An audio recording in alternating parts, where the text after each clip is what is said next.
গণঅভ্যুত্থানের প্রণয়, শহীদ পরিবারের সাথে সাক্ষাৎ এবং দুর্নীতি, চাঁদাবাজি ও সন্ত্রাসদের বিরুদ্ধে ছাত্র নাগরিক মত বিনিময় সভা অনুষ্ঠিত হয়েছে। বৃহস্পতিবার বিকেলে ঝিনাইদহ শহরের উজির স্কুল অ্যান্ড কলেজ মাঠে বৈষম্য বিরোধী ছাত্র আন্দোলনের এ সভায় আয়োজন করে।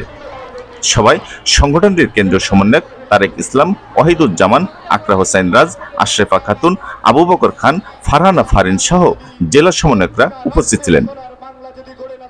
বর্তমান প্রজন্ম আগামী বাংলাদেশ কেমন দেখতে চায়, জনগণ কি চায় তা জানাতেই জেলায় জেলায় সভা বলে সমন্বয়করা বলেন, আমরা দাসত্ব থেকে মুক্তি চাই, আমরা চাই বাংলাদেশের পুনর্জন্ম হোক। এছাড়াও মত বিনিময় সভায় বৈষম্য বিরোধী ছাত্র আন্দোলনের কেন্দ্রীয় সমন্বয়ক আশরাফা খাতুন উপস্থিত ছাত্র নাগরিকের বিভিন্ন প্রশ্নের উত্তর দেন। এসকে জনি, ঝিনাইদহ। সরকার পর্যন্ত পৌঁছানো প্রয়োজন। আমরা যেহেতু রাজধানী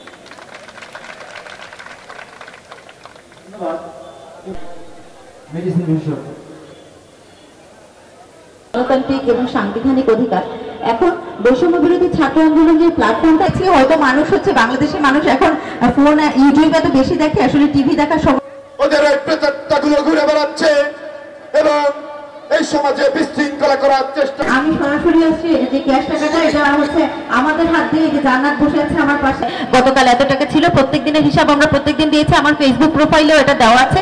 আমার কাজ করব, সব মানুষের জন্য কাজ করব, সবার জন্য কথা বলবো এবং তারা প্রতিশ্রুতি দিয়েছেন।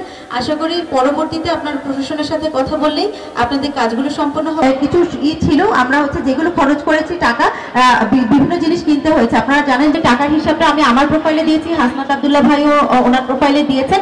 হয়তো এখানে যারা আছে এত সংখ্যা না, তার সংখ্যাটা মোটামুটি সন্তুষ্টজনক।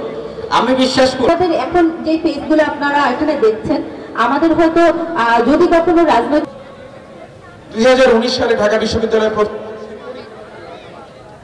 আমাদের ডাকসুর সাবেক সমাজসেবা সম্পাদক আক্তার ভাই ছিলেন, নাহিদ ভাই ছিলেন সদস্য সচিব। বৈষম্য বিরোধী ছাত্র আন্দোলন থেকে প্রতিনিধিত্ব করতে এসেছি ঢাকা থেকে। আমার সাথে পার্সোনাল চয়েস, এইটা হচ্ছে কালেক্টিভলি বৈষম্য বিরোধী ছাত্র আন্দোলন যে প্ল্যাটফর্মটা আছে